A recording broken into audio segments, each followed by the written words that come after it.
India versus Australia. India and Australia తమ group matches గెలిచి full confidence తో ఈ సెమీఫైనల్స్ లోకి అడుగుపెట్టాయి. అండ్ ఇక మ్యాచ్ విషయానికి వచ్చేస్తే ముందుగా టాస్ గెలిచి బ్యాటింగ్ తీసుకున్న ఆస్ట్రేలియా అండ్ తమ ఇన్నింగ్స్ ని ట్రావిస్ హెడ్ మరియు కూపర్ స్టార్ట్ చేశారు.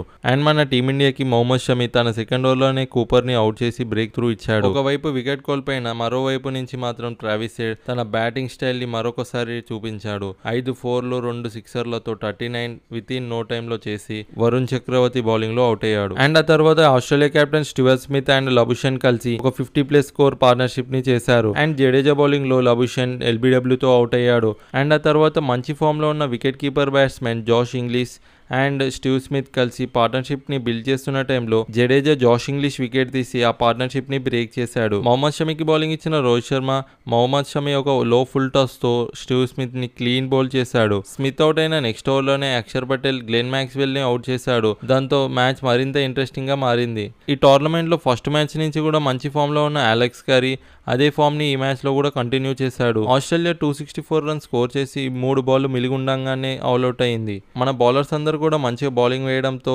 ఆస్ట్రేలియాని ఇంకో 20-30 రన్స్ చేయనివ్వకుండా మన బౌలర్స్ అండ్ ఫీల్డర్స్ కట్టడి చేశారు. అండ్ ఆ తర్వాత బ్యాటింగ్ కు దిగిన మన వాళ్ళు రోహిత్ శర్మ తనదైన స్టైల్లో ఇన్నింగ్స్ ని స్టార్ట్ చేశాడు. అండ్ శుభ్మన్ గిల్ చెప్పుకోదగ్గ స్కోర్ ఈ మ్యాచ్ లో కూడా చేయలేదు. కానీ రోహిత్ శర్మకి మాత్రం 2 బ్యాక్-టు-బ్యాక్ లైఫ్స్ దొరికాయి. కానీ ఆ ఛాన్సెస్ ని మాత్రం రోహిత్ శర్మ బిగ్ స్కోర్ లాగా కన్వర్ట్ చేయలేకపోయాడు. మంచి ఫామ్ లో ఉన్న Virat Kohli and Shreyas Iyer match winning partnership ని చేశారు. అండ్ ఆ తర్వాత శ్రేయస్ అయ్యర్ అవుట్ కాగా విరాట్ కోహ్లీ మ్యాచ్ ని డీప్ గా తీసుకెళ్లాడు. అండ్ విరాట్ కోహ్లీకి తోడుగా అక్షర్ పటేల్ ఒక క్యామియో రోల్ ఆడాడు. అండ్ ఆ తర్వాత విరాట్ కోహ్లీ 84 పై ఉన్నప్పుడు అవుట్ అయ్యాడు. అప్పుడు మ్యాచ్ లో ఎక్కడో ట్విస్ట్ ఉందా అని అనిపించింది. కానీ హార్దిక్ పాండ్యా అండ్ KL రాహుల్ ఎటువంటి ప్రెజర్ తీసుకోకుండా కూల్ గా ఆడి మ్యాచ్ ని గెలిపించి పెట్టారు. అండ్ మన వాళ్ళతో ఏ టీం ఫైనల్ ఆడుతుందో కామెంట్ చేయండి. And that's all for the video.